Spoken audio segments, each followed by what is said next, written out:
안녕하세요. 세상의 모든 덕후 여러분, 반갑습니다. 저는 서브컬처 평론가 88토모라라고 합니다. 레트롤링의 본진을 두고 있고, 지금 여기 이 촬영 장소의 배경은 바로 홍대에 위치한 뽀랄라 백화점의 내부에 있는 뽀랄라 도서관이에요. 저와 현태준 작가님이 2년간 아이디어 끝에 기획을 하게 됐습니다. 이 뽀랄라 도서관을. 여러분들이 일본에 가시면은 아키하바라에 만다라케가 있죠. 7, 8, 9층이 서점으로 되어 있는데 그런 옛날 레트로 책들을 거기서 이렇게 구경하고 구매할 수 있는 그런 독특한 서점이죠. 나카노에는 2층에 있고 시부야에는 지하에 있습니다. 그 만다라케 스타일의 도서관을 이 한국에 그대로 옮겨놨다고 생각하시면은 편하실 거예요, 생각하기가. 그리고 제가 오늘 소개해드릴 물건에, 제가 자랑할 물건에 대해서 이야기를 하려면은 97년도로 타임머신을 타야 됩니다. 네.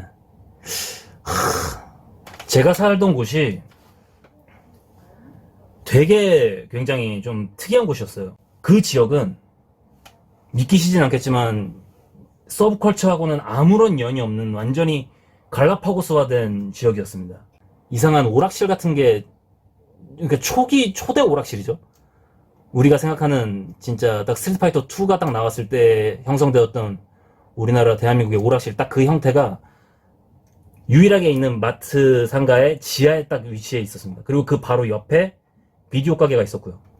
그때 봤던 첫 번째로 기억나는 게, 그 기억이 너무나도 러프해가지고 이 프레임 단위로 기억을 하고 있는 겁니다.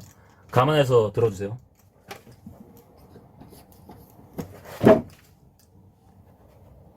예, 바로 이겁니다. 요괴 인간.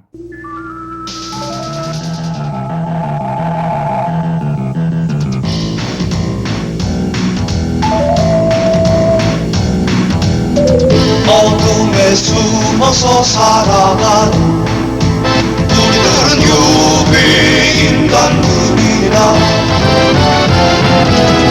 남에게 모습을 보일 수도 없는 짐승 같은 우리들의 모습. 나도 인간이 되고 싶다!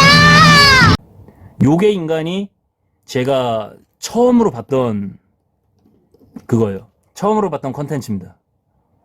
근데 여러분들도 아시겠지만 이 요괴 인간이 진짜 오래된 애니메이션이잖아요. 얼마나 오래됐냐고 느껴졌냐면, 그때 당시에 96년, 97년도에 제가 그때 봤을 때도 이거는 너무 오래된 만화 영화인데? 라고 생각이 들 정도로 굉장히 오래됐었습니다. 그리고 어떻게 하다가 가장 많이 봤던 게 뭐냐면은 그 영구와 땡칠이 홍콩 할매 대작전인가? 아무튼 그런 게 있었잖아요. 뭔지 아시죠? 아주 유명한 거. 대한민국의 그 초대 특촬물 중에 하나였던 영구 시리즈의 그 홍콩 할매, 그거를 어렸을 때 봤습니다. 그걸 봤을 때 그 비주얼 쇼크가 굉장히 상당했는데, 좀 좋았다라는 의미보다는 굉장히 무서웠어요. 무엇이 무서웠냐면, 그 홍콩 할매를 보다 보면은 그 이누야샤의 이누야샤의 나락 있잖아요. 이누야샤의 나락이 입고 있는 듯한 그런 그 늑대 가죽을 입은 그 어떤 두 사람이 등장하거든요. 저 어렸을 때 그거 보고 너무 무서워가지고 막 그 늑대 인간들이 막 날아다녀요. 막 축지법을 쓰면서 막 그 뭐라 이렇게 막 싸우는데, 저 진짜 굉장히 무서웠습니다.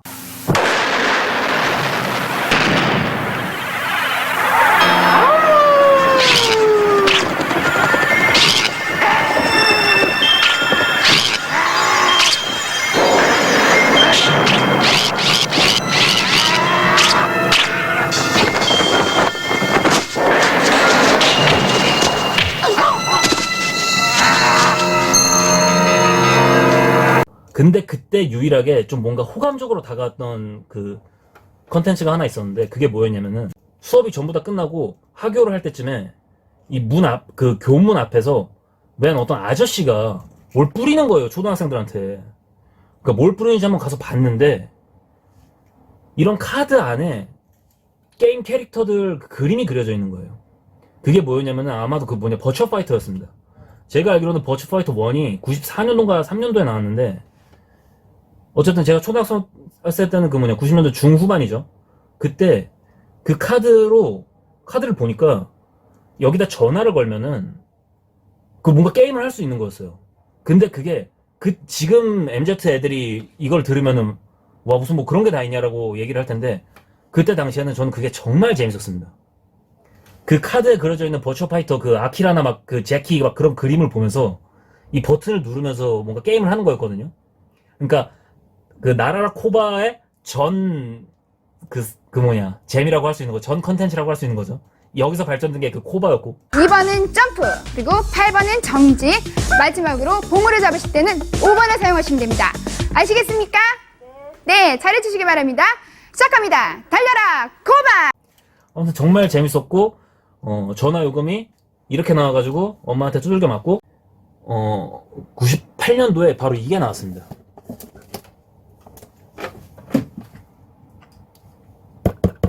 아이언 리그.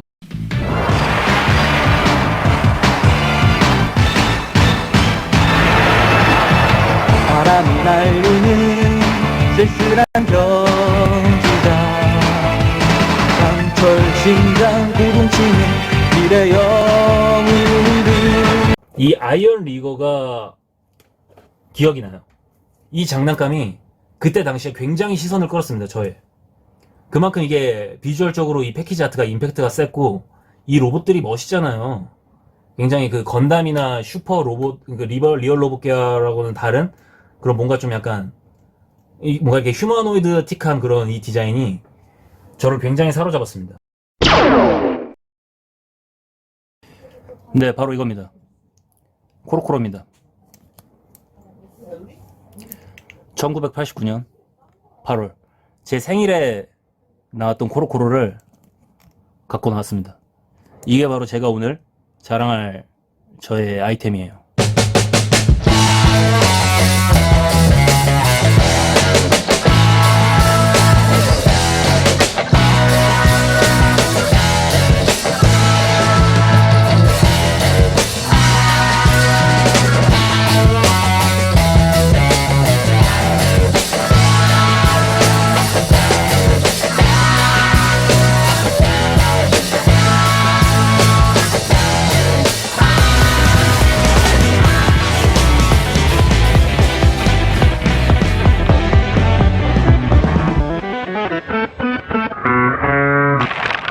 이 코로코로를 사촌 형이 들고 왔어요. 근데 생각을 해보세요. 정말 서브컬처가 갈라파고스화 된 그 지역에서 아무것도 모르는 애가 이 코로코로를 만났으니까 얼마나 신기하겠습니까? 그때 이 코로코로를 보자마자 말 그대로 세상이 뒤집혔죠. 전에 봤었던 한국 컨텐츠에 대해서 뭐 실망하진 않았죠. 제가 영과 땡치를 보면서 실망하진 않았는데 그렇게까지 호감적으로 다가오지 않았던 서브컬처를 이 일본의 서브컬처를 보고 눈이 뒤집힌 겁니다. 세상이 바뀐 겁니다. 그래서 그 어린 나이에도 굉장히 촉이 왔었어요. 아, 내가 어른이 되면은, 지금은 어려서 아무것도 모르지만 내가 어른이 되면은 이거에 관련해서 무언가를 하겠다라는 그 필이 그때 당시에 정확하게 꽂혔습니다. 그때 당시에 정말 정확하게 꽂혔습니다. 그것만큼은 제가 기억을 하고 있어요. 그래가지고 지금 이렇게 코로코로를 소개하는 날이 됐네요. 코로코로에 대해서 조금 말씀을 드릴게요. 이 책의 특징이 뭐냐면은 월간 잡지라는 겁니다. 일본에서 지금도 나오고 있고요.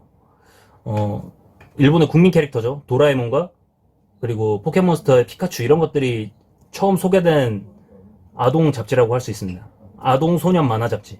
그때 당시에 코로코로는 포켓몬스터가 나왔을 때였습니다.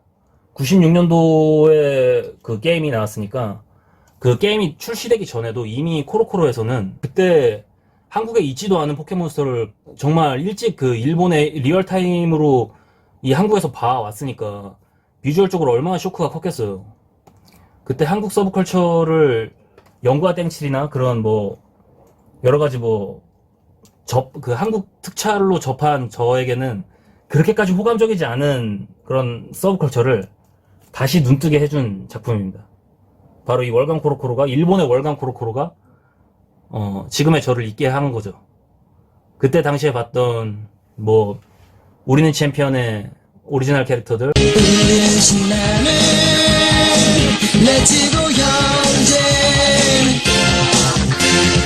그때 막 비드맨이라고 우리나라에는 구슬동자죠. 맨날 노는 것처럼 모여 때가 되면 뭔가를 보여준다고.